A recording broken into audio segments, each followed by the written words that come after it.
Sai Ram. Vaidyo Narayano Hari. It means God is the ultimate physician or doctor.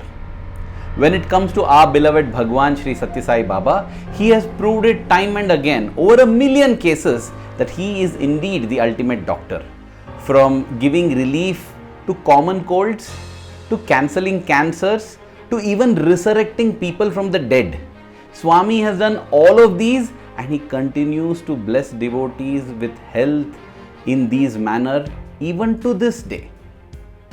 And that is why it is not surprising that such a Swami, who is the ultimate doctor, never listened to any doctors when it came to his own health and body.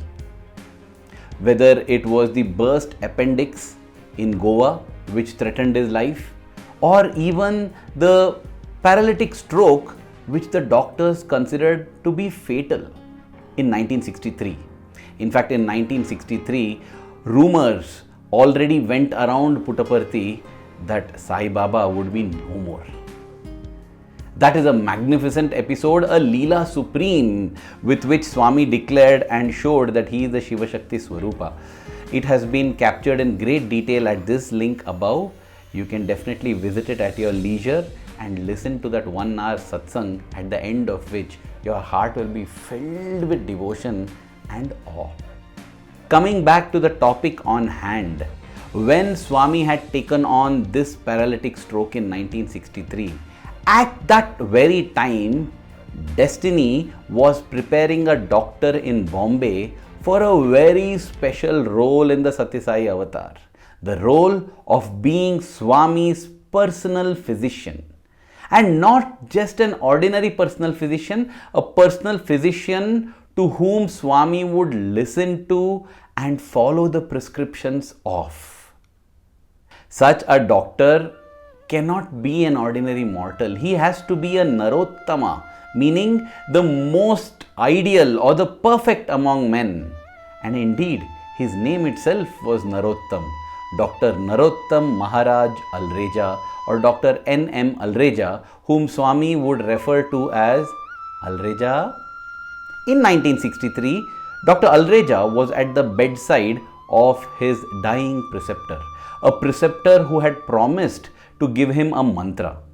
But now the preceptor said, if I give you the mantra, I will have to take a rebirth to come and take care of your salvation. By God's grace, that responsibility has been taken over by another great being whom you will meet when the right time comes. With that, the preceptor breathed his last, and Dr. Alreja had no idea of what his future had in store for him.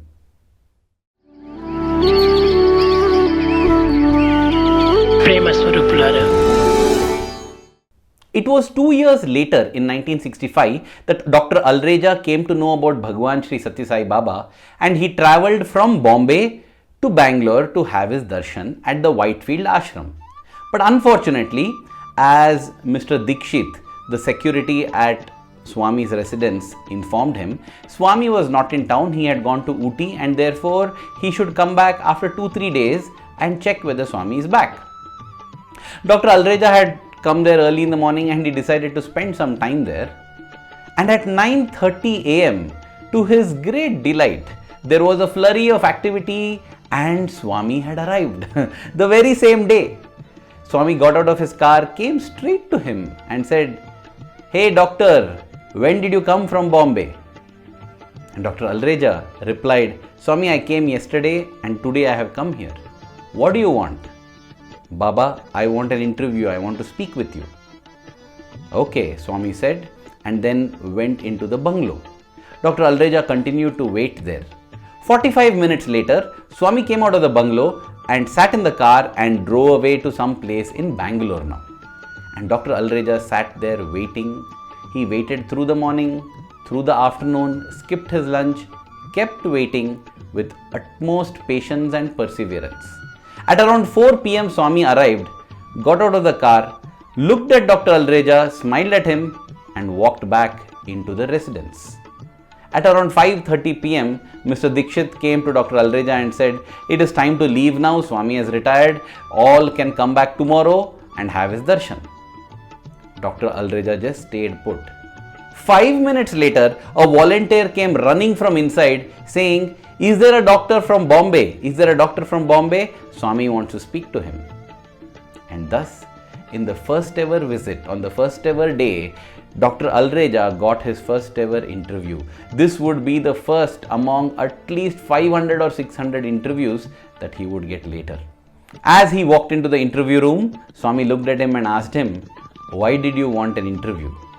He said, "Baba, I had your darshan. I also wanted to have sparshan and sambhashan. Darshan meaning the sight, sparshan means the touch, sambhashan means conversation. I wanted to have these with you, Swami." Then Swami asked him, "Tell me, what do you want?" Dr. Alreja just kept silent. Swami again prodded him. "Tell me, there will be some desire at least, right? Tell me, what do you want?" Now Dr. Alreja asked him back, "Swami, what can you give me?" Swami smiled and said, "I can give you anything that you ask for. Ask." Now Dr. Alreja became very conscious and on high alert. He didn't want to ask anything foolish, so he just kept quiet. And then Swami said, "Hey doctor, your buddhi has attained paripakva, meaning your intellect, your intelligence is very ripe. You will definitely ask for the right thing. Ask." And then Dr. Alreja said, "Swami, give me Shraddha and Bhakti. Give me faith and devotion." Swami rose from his chair. There was a beaming smile on his face. He came to Dr. Alreja and just embraced him so tight. Swami indicated to him that he had indeed asked for the right things, and I have no doubts in my mind that Swami granted him that desire and blessed him to strengthen the faith and devotion that he already had. And as Swami embraced him, Dr. Alreja felt an electric current course through his body. He had goosebumps and all his hair stood on their end. He knew that the Guru that had been promised to him by his preceptor was none other than the one being who stood before him. So he immediately went down and prostrated at Swami's feet, and that was the end of the first interview. It is not to an ordinary doctor that Swami submitted himself and accepted the prescriptions and medicines. It is to the devotee that Dr. Narottam Maharaj Alreja is that Swami submitted himself. Swami submitted himself to not the medical knowledge of Dr. Alreja, but to his Shraddha and Bhakti, his faith and devotion. Dr. Alreja himself records a beautiful incident in the souvenir magazine that was released for Swami's 80th birthday of a beautiful experience. But in that experience, though he doesn't mention it, we get to see the kind of faith Dr. Alreja has in Swami. His younger sister Shanti was diagnosed with breast cancer. The left breast had a tumor, a lump, and when the biopsy was done, it was concluded that there was malignant cancer and it had to be operated upon. That is when Dr. Alreja informed Swami about this, and Swami said, "Don't worry," and gave him 7 vibhuti packets. And then Swami asked him, "Does your sister have faith in Swami?" And Dr. Alreja honestly responded, "Swami, I don't know about it. I don't think she has faith in you." Swami smiled and said, "Apply 1 packet to the affected part every day. So in 7 days, this Vibhuti course will be complete." Dr. Alreja nodded his head, went to his sister, but then he found out that this treatment would not be possible, Swami's Vibhuti treatment, because she had to undergo an operation, a surgery immediately. Dr. Ramdas was the doctor in charge and he was to be operating on her within 2 days. So how do you run this 7-day course of Vibhuti? Well, once the Lord decides, everything aligns as per that. Dr. Ramdas had to rush to Madras for some emergency, because of which he postponed the operation and surgery by a fortnight. And therefore, for 7 days, Dr. Alreja's sister Shanti received Swami's Vibhuti treatment. Do I need to say that after those 7 days, when the doctor came back and one more test was done, there was absolutely no trace of any cancer at all? The sister Shanti then became a devotee of Swami. She might not have had faith, but her brother's faith, Dr. Alreja's faith in Swami's words. Swami, you have said it, nothing else is needed. It reminds one of that Roman general who told Lord Jesus, Lord, you need not come till my house to cure my servant. You just say it here and I know he will be cured there. That is the kind of faith Dr. Alreja possessed. His faith was such that even unasked, Swami went to his rescue. It was the June of 1970 when Dr. Alreja, he was still in Bombay then. He used to be the superintendent of the JJ hospital in Bombay. He had to do a post-mortem of a 45-year-old gentleman who had passed away by the name of Joseph. Now, after doing the post-mortem, Dr. Alreja concluded that he had died because of asphyxiation while drowning in water. And after that, the funeral rites were done, the body was put in the coffin and it was buried. Now 2 months later, the police commissioner of that region in Bombay knocked on the doors of Dr. Alreja and said that there is a serious case that has come up.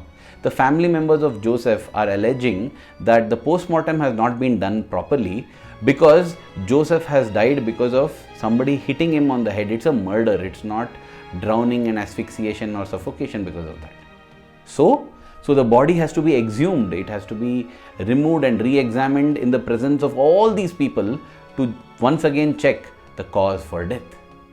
And thus they went to the cemetery, they went to the coffin, the father pointed out, the Christian father pointed out which was the coffin by checking the records, and the body was exhumed.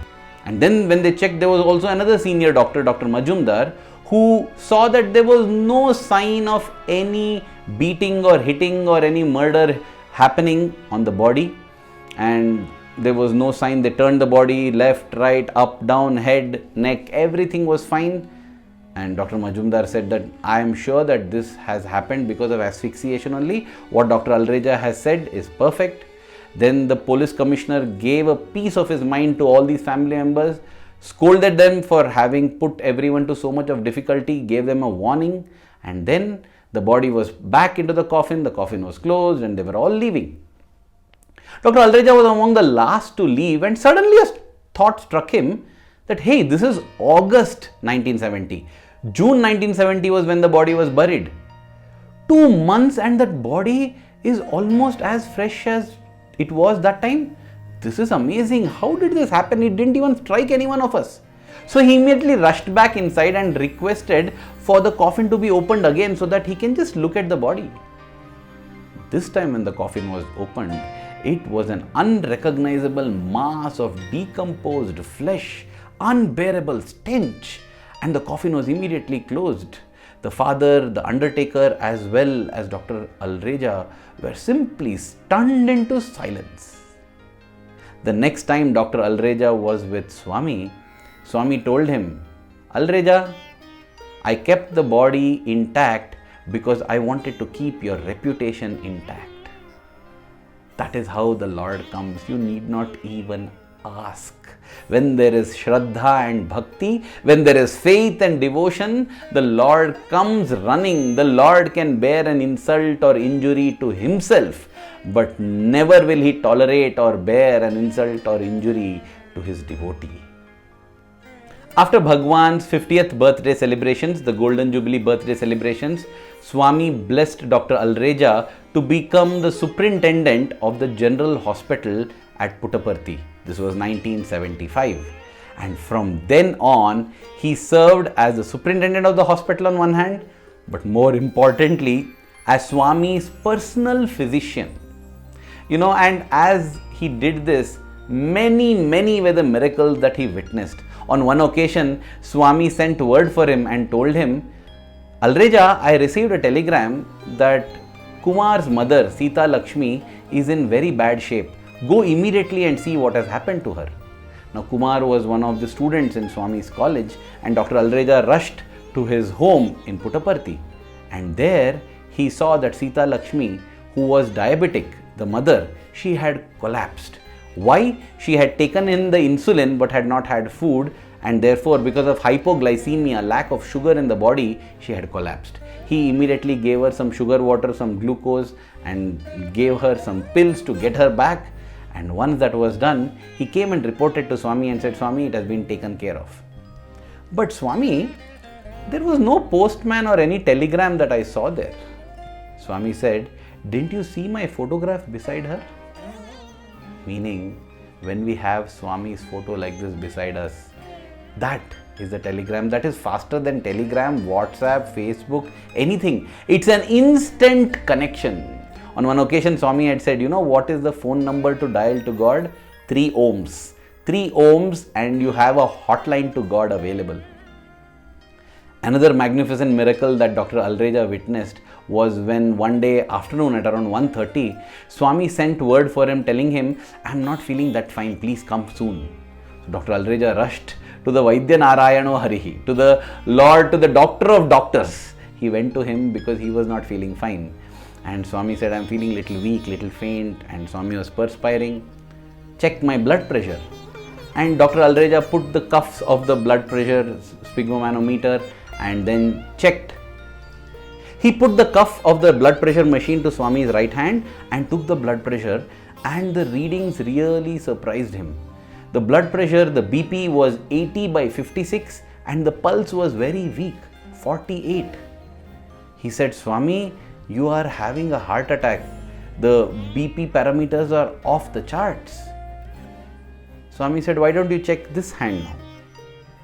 Because Swami has said, and Dr. Alreja is the one of implicit faith and bhakti, he removed the cuff and put it to the left hand, and when he checked, the BP was perfect 120/80 and the pulse was 72.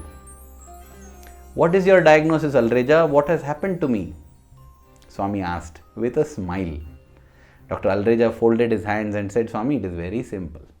Looks like some devotee of Shiva, Shiva Bhakt, is having a heart attack. And therefore, your Shiva Shakti, right half of your body is Shiva, left is Shakti. So Lord Shiva has taken over the heart attack of a devotee, and that is why we see a low BP of just 80/56 and the pulse is just 48. But Shakti, the left half, is fine, and that is why. So Swami, this is my diagnosis. You please tell me what is the medication. Swami was very happy with his diagnosis and said, in this case, there is no medicine required. Dear brothers and sisters, Dr. Alreja served Swami for 3 to 4 decades, and when he was the superintendent of the general hospital, Swami visited the general hospital many times. Always Swami had a very soft corner and a very sweet word to speak about Dr. Alreja. In fact, I remember when I was a student in the hostel, there would be a legend that would go around that Dr. Alreja has this special boon from his guru that whenever he is present, a patient can never die. And at least in whatever exposure I have had at Prashantiniliyam, to the general hospital, to Dr. Alreja, I have never known of any patient dying when Dr. Alreja has been attending on him.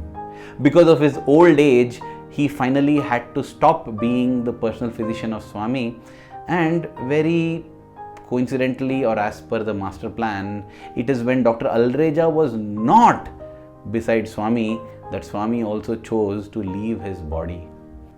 After that, on 18th of February 2012, Dr. Alreja too breathed his last in Bombay.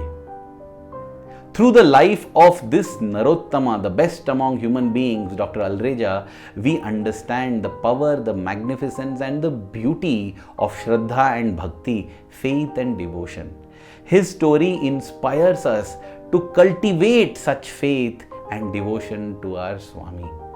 Dear Swami, please fill our hearts and our lives too with Shraddha and Bhakti, faith and devotion. May the love that we have for you in our hearts keep growing stronger every passing moment. Thank you. Jai Sai Ram.